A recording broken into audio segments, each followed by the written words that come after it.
বাংলাদেশের দক্ষিণ পূর্বে মায়ানমারের পশ্চিমে বাংলাদেশের মায়ানমারের 271 কিলোমিটার স্থল জল সীমান্ত রয়েছে আমাদের সাথে। অতি প্রাচীনকাল থেকেই মায়ানমারের জাতিগত বিদ্বেষ বিদ্যমান ছিল, ফলে বিভিন্ন সময়ে মায়ানমার গৃহযুদ্ধ এবং দাঙ্গা হয়। আরাকান আর্মি সর্বশেষ গত 8ই ডিসেম্বর 2024 তারিখে মংডু টাউনশিপ দখল করার ফলে বাংলাদেশ মায়ানমারের মধ্যবর্তী 271 কিলোমিটার এলাকায় আরাকান আর্মির দখলে। 2017 সালে বাংলাদেশ আশ্রয় দেওয়া হয় প্রায় 10 লক্ষ রোহিঙ্গা। 2024 সাল পর্যন্ত নিরাপত্তা বাহিনীর অগোচর প্রায় 50 থেকে 60 হাজার রোহিঙ্গা বাংলাদেশে প্রবেশ করে, যাদের রেজিস্ট্রেশন এখন পর্যন্ত হয় নাই। প্রতিবেশী রাষ্ট্রের আভ্যন্তরীণ কোন্দলের ফলশ্রুতিতে বিভিন্ন সময়ে সীমান্ত দিয়ে অবৈধ অনুপ্রবেশকারী প্রতিনিয়তই আসার চেষ্টা করে।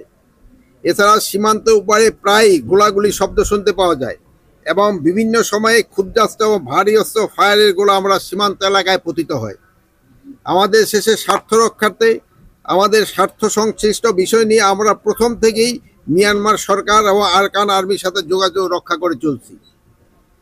বিভিন্ন সময়ে জীবন রক্ষার্থে এবং যুদ্ধাহত কিছু মায়ানমার নাগরিককে বাংলাদেশে আগমন করলে তাতে নিতান্তই মানবিক কারণে গ্রহণ করা হয়েছে। এছাড়া আরাকান আর্মির তীব্র আক্রমণে মায়ানমার জান্তা সরকারের বিভিন্ন নিরাপত্তা বাহিনীর প্রায় 876 জন সদস্য বিজিবির কাছে আত্মসমর্পণ করেছে। তাদের বিজিবি আটক করত হেফাজতে রেখে তাদের আবার ফেরত দেওয়া হয়েছে। বর্তমান পরিস্থিতিতে আলোকে দেশমাতৃকার সার্বভৌমত্ব রক্ষায় সীমান্তবাসীর নিরাপত্তা নিশ্চিতকরণে বিজেপি এবং অন্যান্য বাহিনী সর্বোচ্চ পেশাদারিত্বের সাথে দায়িত্ব পালন করে চলছে।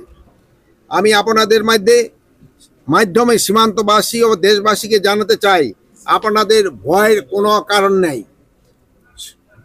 সীমান্ত সম্পূর্ণভাবে আমাদের নিয়ন্ত্রণে রয়েছে এবং আমার যে কোনো পরিস্থিতি মোকাবেলা করার জন্য আমরা প্রস্তুত রয়েছি। ইতিমধ্যে মায়ানমার সীমান্তে সকল বিওপিতে জনবল বৃদ্ধি করা হয়েছে এবং অন্যান্য বাহিনীরও জনবলও বৃদ্ধি করা হয়েছে। নাপ নদীতে টহল তৎপরতাও বৃদ্ধি করা হয়েছে। সীমান্তে বিভিন্ন গুরুত্বপূর্ণ স্থানে গোয়েন্দা কার্যক্রমও বৃদ্ধি করা হয়েছে। বিজিবি রাত 24 ঘন্টা সার্বক্ষণিক টহল এবং কোস্টগার্ড, আনসার এবং অন্যান্য পুলিশ তারাও কিন্তু সার্বক্ষণিক টহল জারি রাখছে। সব বাহিনীর এই আন্তরিক এবং অক্লান্ত প্রচেষ্টা পরে রক্ষার্থে মরিয়া হয়ে অসাধু বাংলাদেশি দালাল চক্রের সহায়তায় কিছু সংখ্যক রোহিঙ্গা কিন্তু বাংলাদেশে প্রবেশ করতেছে। আপনারা এই দালাল চক্রকে যেইভাবে হোক আপনারা প্রতিহত করতে হবে এবং আপনারা এই ব্যাপারে আমাদের সাহায্য করবেন।